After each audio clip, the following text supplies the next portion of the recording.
We were sitting in the living room, wedding magazines spread across the table, when she said it. Her voice was light, almost casual, as if she were discussing flowers or color schemes. "My ex-lover is going to be my man of honor at the wedding," she announced, eyes fixed on me, challenging. "Or there's no wedding." At first, I thought she was joking. Surely, this was another one of her little tests, those games she sometimes played to see how much I loved her. But when I looked into her eyes, I saw no trace of humor, just determination, as if she had already rehearsed the line. The word stung, like ice water poured down my spine. My mind flashed through the years we had shared, the promises whispered in the dark, the dreams we built together. All of it balanced now on the edge of her ultimatum. I felt my chest tighten, but I didn't raise my voice. I didn't beg or argue.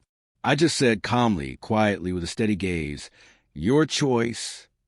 Her eyes widened slightly, as though she hadn't expected me to call her bluff. She tried to recover, plastering a smile on her face, but it wavered. "It doesn't have to mean anything," she said. "He's important to me. If you love me, you'd understand." But I understood more than she thought. I understood exactly what it meant that she would put me second to a man who used to have her heart. I understood that no marriage could survive when the bride valued her ex's presence over her future husband's peace.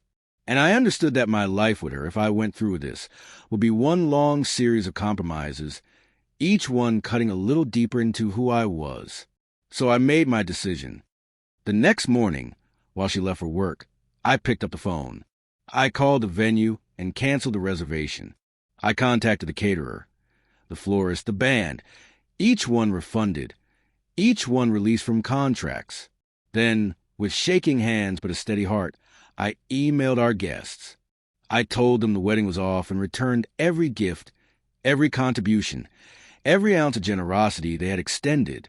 And when all of it was done, I sat at my desk and wrote her a bill for half the expenses I had covered. Cold, professional, factual, not out of spite, but out of fairness. If she wanted her ex at the altar more than me, then she could also share the weight of the wreckage. When she came home and found out, the fury in her eyes was unlike anything I'd ever seen. She stormed into the kitchen, her heels striking the floor like gunshots. "You canceled the wedding? Without even talking to me?"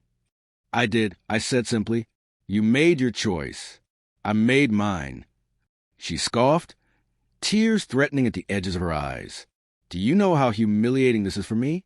For us? People will think." "They'll think the truth," I interrupted. My voice cracked, but I held it firm, that I was engaged to a woman who put her ex above me, that I loved someone who didn't know how to love me back. Her mouth opened, then closed. For a moment, I thought I saw regret flicker there, a shadow of realization. But it was gone as quickly as it came, replaced by anger. "You're overreacting," she spat. "It was just one thing. You're throwing everything away for one thing." "No," I said softly. "You threw it away when you gave me an ultimatum. You didn't want a partner. You wanted control. And if I accepted this, it wouldn't stop here. It would never stop." The days after were brutal. The phone calls from her family, from friends who didn't know the full story, accusing me of cruelty. The silence in my now empty apartment, where her laughter once filled the rooms. The ache in my chest every time I woke and reached for her, only to find cold sheets. But beneath the pain was something else. Relief, because I had seen the truth before it was too late. I had glimpsed the life we would have had. Her ex woven into every milestone, her loyalty always divided, her respect always conditional. And I had chosen to walk away before I lost myself completely. Months passed. I focused on rebuilding, on reclaiming the pieces of myself I had given away too easily.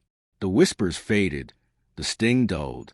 I poured my energy into work, into friendships, into quiet nights where I could finally hear my own thoughts without the weight of her voice pressing down on me. And slowly, painfully, I began to heal.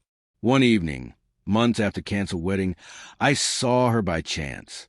She was with him, the man of honor she had chosen over me. They walked together, laughing, her arm looped through his. When her eyes met mine across the street, there was no smile, No apology. Just a flicker of something unreadable. Maybe guilt, maybe victory, maybe nothing at all. I turned away before I could care too much. Because the truth is, I no longer wanted her apology. I no longer wanted explanations or second chances. What I wanted was peace, and for the first time in a long time, I had it. Sometimes, late at night, I still hear her words echoing in my mind. Or there's no wedding. And I think about how easily she gambled our future, how quickly she revealed what I truly meant to her. And I'm grateful that I saw the truth before I bound myself to it forever. Grateful that I had the strength to say, your choice, and mean it.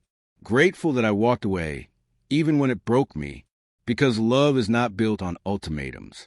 It is not built on proving yourself against the ghost of someone else's past. It is built on respect, loyalty, and trust. And if she couldn't give me that, then she was never really mine to begin with.